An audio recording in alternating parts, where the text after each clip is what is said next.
speaker is Matti Picus. He's a full-time NumPy developer. He's working full-time in NumPy together with 2 other people. And he will be talking about how NumPy is preparing for the next decade. So let's warm Matti. An applause.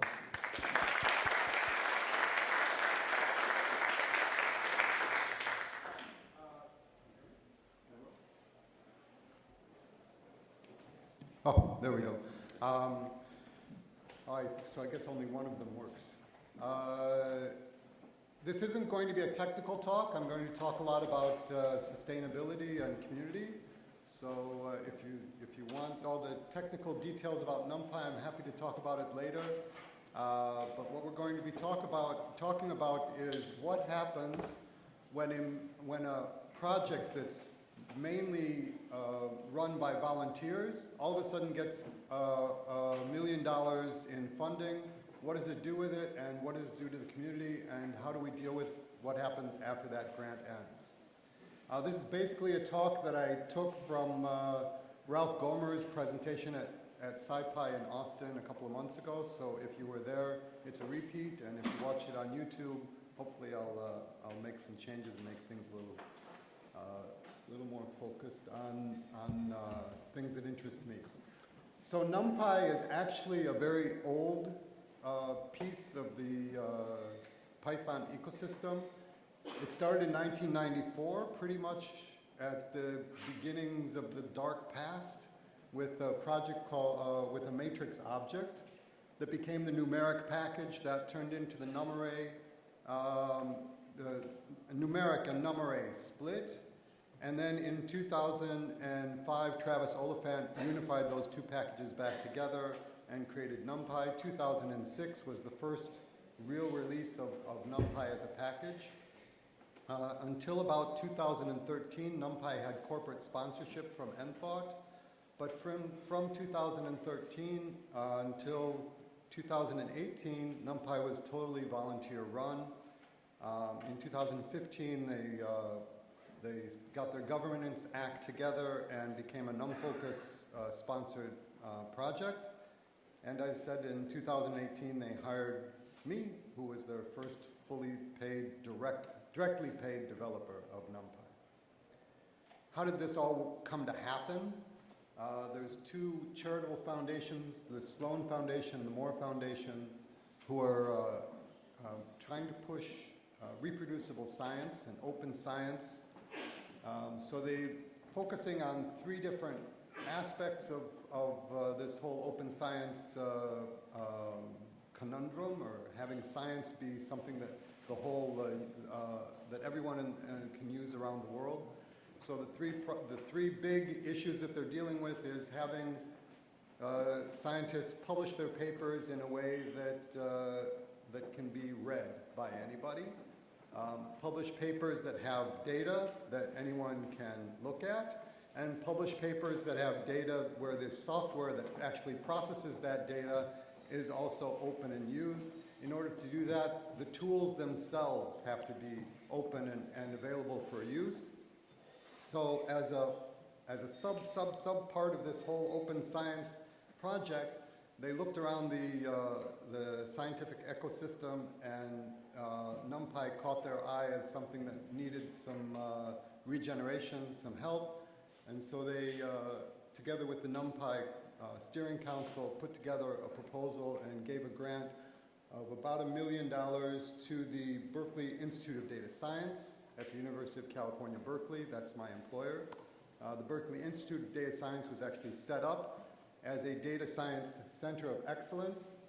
And it's got about 20 or 30 people working there, a lot of postdocs and some staff working on data science, creating data science curricula, but also creating data science best practices, and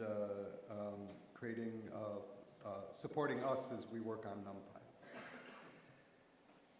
Where did the money basically go? The money went to, I was the first hire in March of 2018.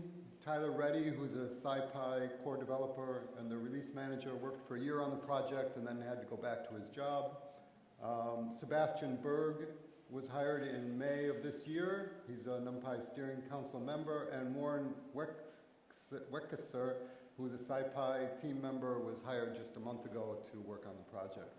Additionally, we've worked with the Outreachy program this summer, supporting an intern who's been working on our documentation, and we recently started an initiative with the Google Season of Documentation to hire some tech writers and web developers to work on the documentation and tutorials not only in NumPy but also in SciPy. So how does NumPy actually work? I mean, how does this whole thing function? Like many other open source projects, it's got a steering council. The steering council kind of controls where the project is going, but there's a lot of other people who are involved in it. And then our fiscal sponsor is NumFocus, and BIDS actually hired the people who are working on NumPy. QuanSite also has donated some time of people working on both SciPy and NumPy, and it would be nice if your organization would also sponsor you to work on NumPy. So where am I going here with this whole talk? I'd like to try and answer 2 questions and then predict the future with 2 more. And let's see how that works. So how has the grant actually affected NumPy as we've been going forward? This is a graph of the number of contributors, or the ranking of the contributors versus the number of commits. Over the years from 2013 to 2019, we tried to make the colors be darker as the time goes on. So if you look at the black line here, you can see that we've kind of lifted this long tail of the contributors. We've lifted it up a bit in the past 2 years. This is kind of an indication of the bus factor of the project. Not so much these first couple, because these are going to be people who are, that's all they're crazy. They just love working on NumPy. But there's a lack of crazy people in the world, so it's nice to have some others who are also contributing and raising up this long tail of the project. I can present the same data rather than by number of commits, by relative number of commits. And you can see that the project itself has a bus factor of somewhere around 5, maybe. So if these 5 people dropped out, NumPy would be in big trouble. But we've successfully started to raise this tail bit of the distribution. Hopefully, it's hard to isolate the grant effect from the rest of the what's going on in the world of open source. There's a lot more people are interested in open source in the past couple of years. So we're getting more contributions as we go, but we think this may be because of the grant. We can quantify the effect of the grant a little more directly by looking at the direct contributions of people who have been hired by BIDS to work on NumPy. These are their commits over the past 2 years. And the graph is quite noisy, but we can see that the general curve has not really decreased too much. We're not depressing other contributors. One of the concerns of the grant was that we'd get these new developers in and they would do lots and lots of pull requests and create lots of activity, and the rest of the community would just get swamped and would stop participating. That hasn't happened. There's traditionally this drop at the end of the year, November, December drop in the number of contributions. So we think that the grant has not too much swamped the rest of the community, but that we're working in a way that brings everybody's boats up and doesn't just put this big ocean liner into the whole pipeline. One of the most telling things that's happened over the past 2 years is that finally, if you take the number of open pull requests and you subtract the number of closed pull requests, you get a kind of an indication of the health of a project. And we can see that from 2013, Chuck Harris put in a big effort in 2014 and started to close out a lot of bugs. But pretty much, other than this anomaly, where we had a negative number of issues and a negative number of pull requests, pretty much we've been at zero. Number of issues is pretty high. Number of pull requests is above zero. For the first time in 2019, we started to see that drop below zero and in a consistent way, and we're hopefully going to keep that going. One of the main objectives of my day-to-day work is to go through the pull requests and issues and try to find the ones that are irrelevant and close them, and try to find some that are relevant and get them going forward. So hopefully I've given some data that can indicate toward what's happened with the grant and the project. A few more qualitative indicators for how we've been doing. We now have a roadmap for NumPy, which is a document that in a public way states what the project thinks it is and where it's going. We've been able to organize some core team sprints, which not only requires commitment from people to attend the sprints, but it also requires some organizational effort. So it's connected to BIDS being able to organize these sprints and fly people in. We've revived our NumPy enhancement proposal process. And so I'll actually talk about something technical. We've added Matmo, refactored the random number generator module with a package within NumPy. We've added an array function protocol, which if you're another library developer, you're very happy about, because now you can override a lot of the NumPy functions in an easier way than subclassing ND array and more. As I said, we've paid down some of our technical debt. We just released 1.17, which was a huge release, and we're planning an array developer summit. So anyone who's interested in the world of, of tensor or array-like objects, would love to get you all in the same room and discuss how we can build an ecosystem where people can use something like the NumPy API, because it's ubiquitous and people really like it, but they could plug that back in with something like Xarray or any other type of array tensor object. So we think we've reinvigorated the NumPy project. We're moving faster, which makes it a lot more fun for people to join in. Hopefully we give faster responses now on issues and pull requests and general mailing list issues.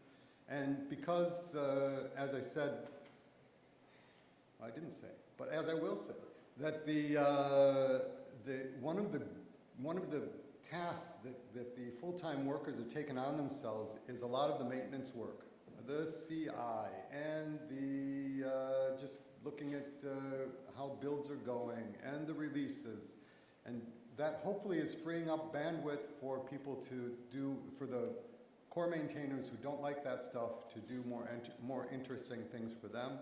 It also enables us to have some bandwidth for talking about education, talking about revamping the website, tutorials, and other things. And because of our popularity and we've got this kind of momentum going, it's enabled us to kind of engage with some of the domain experts in the fields of arrays and random numbers and in a timely way. And that was one of the ways that we moved this random number package forward, was we got some people who were experts at random numbers, and we were able to engage with them and create a new package. So while we're healthier than we were a year ago, or a year and a half ago now, it's still a worry. A bus factor of 5 is still all not that great. I mean, people wander off of projects and come back on. It'd be great to get this up to 10 or so. Parts of the code base are still a bit gnarly. Financial is going to go away soon, so if you count on it, don't. Polynomial and some other pieces of the code base still have a lot of issues filed against them. The next big thing that's going to happen is a new D-type system, and then maybe we'll be able to evaluate where we're going with not available values and masked arrays, something that Pandas does, I admit it, a little bit better than NumPy does right now. And hopefully we're successfully straddling the two different worlds of academia and industry. Academia being more open at least than most industry, gets a lot more attention, but there's a lot of use of NumPy and the scientific Python stack within closed industry projects, and that's not a bad thing in general. And we'd like to keep supporting those people and allow them to contribute back to the project. So funding. What are our challenges and where are we going next? So in general, if your project is lucky enough to get some funding, it's important to pay for things that are important and also things that also otherwise wouldn't get done. So there are a lot of pull requests that I've looked at, and I said, well, you know, this would be really cool to put in, but then the steering council comes back to me and says, you know, really, it's not all that important. It's cool, but it's not all that important, so we're not going to really concentrate on that right now. Let's work down more of the technical debt before we try and deal with those things. And the other part of the other side of this equation is things that wouldn't get done. For instance, the CI system, you know, people throw their Travis YAML up and it lives there for years and years, and you never really look at it and say, well, wait a minute, maybe that could be a little bit better. That's something that is both important and wouldn't get done otherwise. There's always more to a project than just code. Did I talk about the grant at the very beginning? On the slide about the grant, there were two arms to the grant proposal. One was social and one was technical. On the social side, we'd like to put more attention into bringing more diversity and more new contributors into the NumPy community. So that's something that money can actually help with, whether it's flying people like me to conferences to talk, or whether it's going to sprints and helping new users join the project, or just trying to engage with web developers. And I'm not really a web developer myself. I don't know a lot of JavaScript or anything about web, but there are people out there who do this stuff, and they're great, and it'd be really good to pull them into our scientific stack. So depending on funding is kind of a big question. Right, we've gotten this grant, we've gotten this big push, and now it's going to end in another, I don't know, within a year or so, it'll be over. Then what happens? What's next? So it's good to plan for sustainability. We haven't done a good job with this. And again, I'll just emphasize this because it's kind of a crucial point in the whole process of hiring people to work on your project when you've got a mix of volunteers and paid people, is you want to make the volunteers' lives easier, not harder. From our experience of the not a whole lot of data points, we've only hired 4 people. It's easier to hire existing maintainers. They already know the code base, they already know what's going on. It's easier for them to jump in, especially if you only get a limited amount of funding.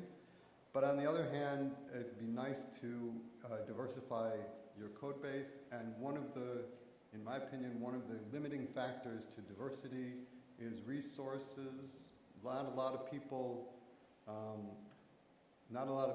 can afford to take the time off of their job to volunteer, and money really helps to diversify a project.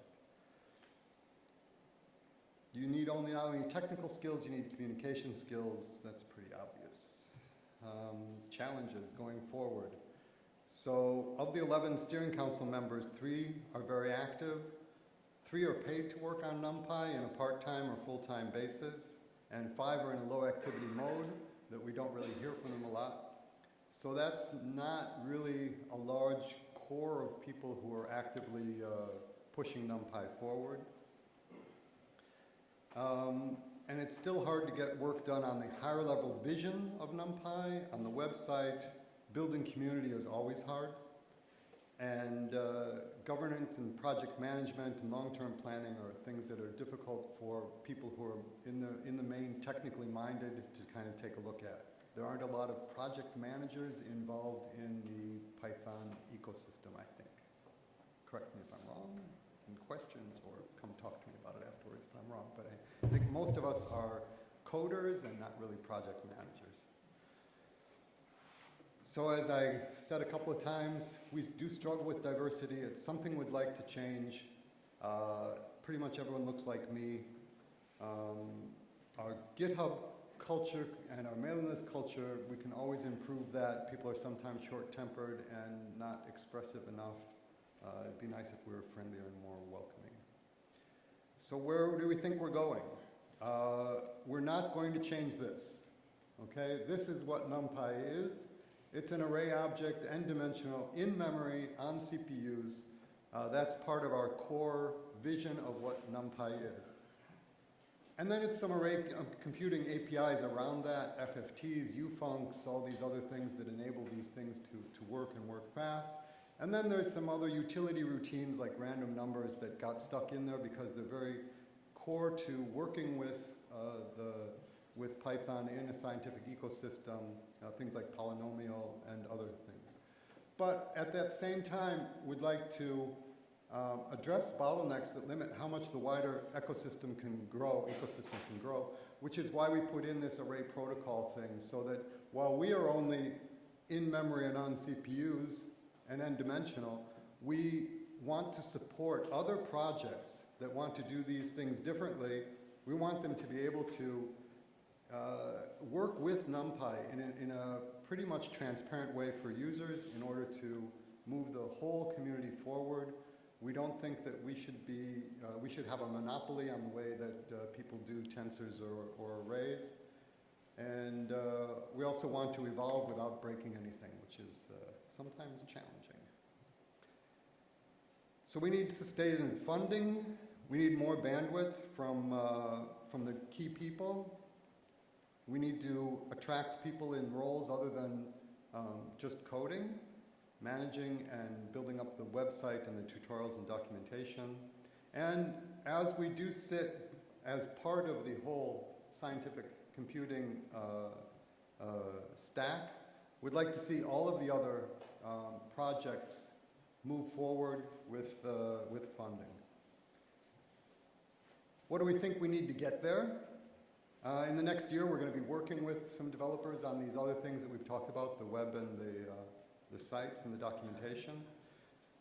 We're trying to build a more diverse funding quilt, and this is something that came up yesterday in the open source maintainers plenary session, that a lot of these projects, NumPy, SciPy, Pandas, Matplotlib, they don't really have paid developers, as opposed to scikit-learn, who does seem to have some paid developers. We think that each of these projects deserve around 10 full-time people working on them, 5 for maintenance and 5 for improvements and work around the actual code base itself. So that's about 50 people that we'd like to see working on these projects. Now, 50 people sounds like a lot. I mean, there's maybe 100 people in the room, so it'd be about half of us here. And that'd be nice if we could all just work on these things. But in terms of the revenue that these projects generate for companies, it's really not a whole lot of money. So how can we're working on getting this proposal pitched to funding organizations and building up this idea. But there are also things that anyone can do to help us. One is to become a contributor to your favorite. How many people are already contributors? Okay, so become a contributor, start contributing to a project you like, take a little time off in your evening and see what you can do to find whatever your itch is, go and scratch it. One thing that I found that worked for me was to renegotiate my terms of employment with my employer when I was working at a full-time job. When raise time came around, I said, well, I don't just want to raise, I also want to have time to work on open source projects within the framework of my work at this company. And that's something I think that more companies are becoming open to. It requires us to take that step to force them to open their eyes to this possibility. But I think it's something that you could do. And another thing to do if you're a little bit higher up and you have more influence in your company is to encourage your employer or your clients, if you're a consultant, to engage with NumFocus or TideLift or Open Initiatives or one of the QuanSite companies to fund open source. That's it.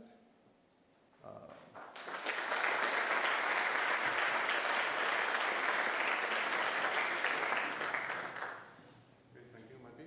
Very illustrative talk. There is time for a couple of questions, 3 questions. Okay.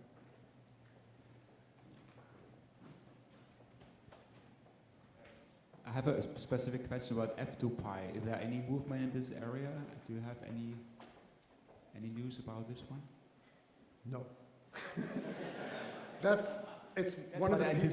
It's one of the pieces that I mentioned that needs some work. We need the domain expert to come in. I'm willing to learn from that domain expert, from someone who can show us where the problems are. But we really need someone to come in and say, you know, I use it on a daily basis. Here's where it hurts, and that would be really useful if someone would. So I'm turning the question around, and please come and help us make F2Pi a better part of NumPy. Well, thank you very much for the talk. It was very interesting. Every NumPy talk that I see, they always mention this mailing list culture being not so friendly. Are you doing something about it? It's like, I don't know, are you calling out toxic people or working on better ways to enforce like some code of conduct? I don't know, like, are there any improvements on that? Yes. I will say what we say to people who we feel are abusing the mailing list. Don't immediately reply. If you made a comment and someone else commented on your comment, wait at least an hour or maybe even 2 before you write a reply on the mailing list. Mailing lists are not dialogues. They're a forum for many people to participate. And if you turn the mailing list conversation into a dialogue between you and someone else, that's one thing that makes it an unfriendly or very complicated place to participate in. And another thing is just, you know, be nice. If you think someone has misunderstood you, try in nice ways to tell them how you think they misunderstood you. Saying you're wrong isn't really the way to go. So yeah, I mean, we've had these conversations with some of the people. I think in general things are changing. People are much more cognizant of these issues in the past few years because in the media, you know, and other places. But yeah. How do you prioritize issues and pull requests, especially when you have a lot of people who are not paid to do the job? They can choose what to work on, but from the bigger picture, you still need to prioritize different issues and different pull requests. How do you as a team do that? Yeah, we have weekly developer meetings, and in those meetings we can change priorities of what the developers are going to work on in the next week. There's no clear formula, like it's not 1 + 6 comments and then it becomes important. So part of it is personal preference, part of it is ability. I guess that's kind of hand-wavy. You want an answer. No real good answers. I have a boss. My boss tells me what to work on. We have a roadmap. If the issue is part of the roadmap, then we'll move forward with that. Be happy to talk about it afterwards with you because we're kind of running out of time. Okay, so we ran out of time. Thank you. Let's thank again to the speaker.